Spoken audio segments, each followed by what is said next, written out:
महाराष्ट्र राज्यातील एकूण 1724 सेवानिवृत्त पोलीस कर्मचाऱ्यांनी 10, 20, 30 अंतर्गत S14 वेतन श्रेणी मिळावी यासाठी उच्च न्यायालयात रीट याचिका दाखल केली होती।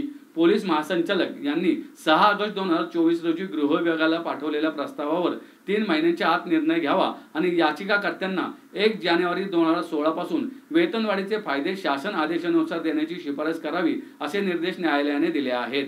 शासनाने सकारात्मक निर्णय घेतल्यास थकीत रकमेची गणना करून नवीन वेतन निश्चितीची कार्यवाही त्वरित करावी। या निर्णयामुळे सेवानिवृत्त पोलीस कर्मचाऱ्यांना न्याय मिळाला असून त्यांच्या वेतनातील तफावत दूर होण्याची आशा निर्माण झाली आहे। संपत महादेव जाधव आणि विनायक महादेव खंदारे यांनी केलेल्या या याचिकांवर उच्च न्यायालयाचे न्यायमूर्ती रवींद्र व्ही घुगे आणि अश्विन डी भोबे यांनी या निर्णय दिला आहे, अशी माहिती संपत जाधव यांनी पत्रकार परिषदेत दिली। यावेळी सदाशिव भगत, हनुमंत घाडगे, गिरी शरद बोंगाळे उपस्थित होते। या निर्णयामुळे महाराष्ट्रातील पोलीस बांधवांमध्ये आनंदाचे वातावरण आहे। पोलीस नाईक पद रद्द केल्याने पोलीस नाईक आणि पोलीस हवालदार यांच्या मूळ वेतन स्तरात फक्त 100 रुपयांच्या ग्रेड पे फरकामुळे झालेल्या अन्यायाचे निराकरण होण्याची आशा यामुळे निर्माण झाली आहे, असं जाधव म्हणालेत। ते म्हणाले, न्यायालयाच्या आदेशानुसार 90 दिवसांच्या आत निर्णय घेणे आवश्यक आहे। मुख्य गृह सचिवांनी आदेशांच्या पालनार्थ त्वरित कार्यवाही करावी यासाठी संपत जाधव यांनी सर्व संबंधितांना लेखी पत्रव्यवहार केला आहे आणि सर्वोच्च न्यायालय दिल्ली येथे कॅव्हेटही दाखल केली आहे। सध्याच्या अधिवेशनानंतर गृहमंत्री देवेंद्र फडणवीस आणि वित्तमंत्री अजित पवार हे उच्च न्यायालयाच्या निर्णयांचे पालनार्थ लवकरात लवकर आदेश पारित करतील।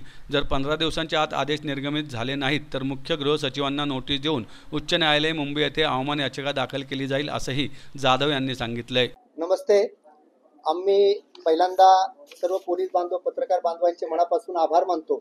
आमचा जो मी संपत जाधव सेवानिवृत्त पोलीस संघटना ज्या आहेत राज्यामध्ये सर्व ठिकाणी, त्या सर्व संघटनेचा राज्यांचा मी अध्यक्ष आहे शिखर संस्थेचा, आणि या सर्व शिखर संस्थेच्या माध्यमातून आणि पोलिसांच्या माध्यमातून सर नमस्ते, मी संपतराव जाधव, अध्यक्ष सेवानिवृत्त पोलीस कल्याणकारी शिखर संस्था।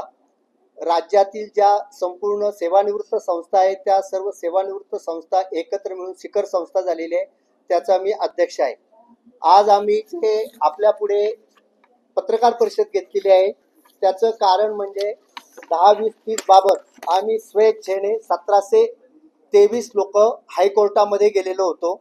माननीय उच्च न्यायालयाने त्याच्यामध्ये माननीय घुगे साहेबांनी आणि अश्विनी भोबे साहेबांनी न्याय निर्णय देऊन आम्हाला 3 महिन्याच्या आतमध्ये याचिकाकर्त्यांना 7व्या वेतन आयोगाचा जो लाभ आहे 1/16 पासून तो सन 2019चा शासन निर्णय आणि सन 2022चा म्हणजे ज्या अन्वये नाईक पद रद्द झालेला आहे या दोन्ही शासन निर्णयाच्या आधारे 3 महिन्याच्या आतमध्ये यांना सर्व लाभ द्यावेत आणि दिल्यानंतर सर्व पोलीस अधीक्षक पोलीस आयुक्त यांना लेखी कळवावं, नाकारलं तर त्याची कारणे नमूद करावीत आणि दिल्यानंतर यांना सर्व वेतनाचे लाभ फरकासह 3 महिन्यामध्ये द्यावेत असा स्वयंस्पष्ट आदेश माननीय उच्च न्यायालयाने 9 डिसेंबर 2024 रोजी दिलेला आहे।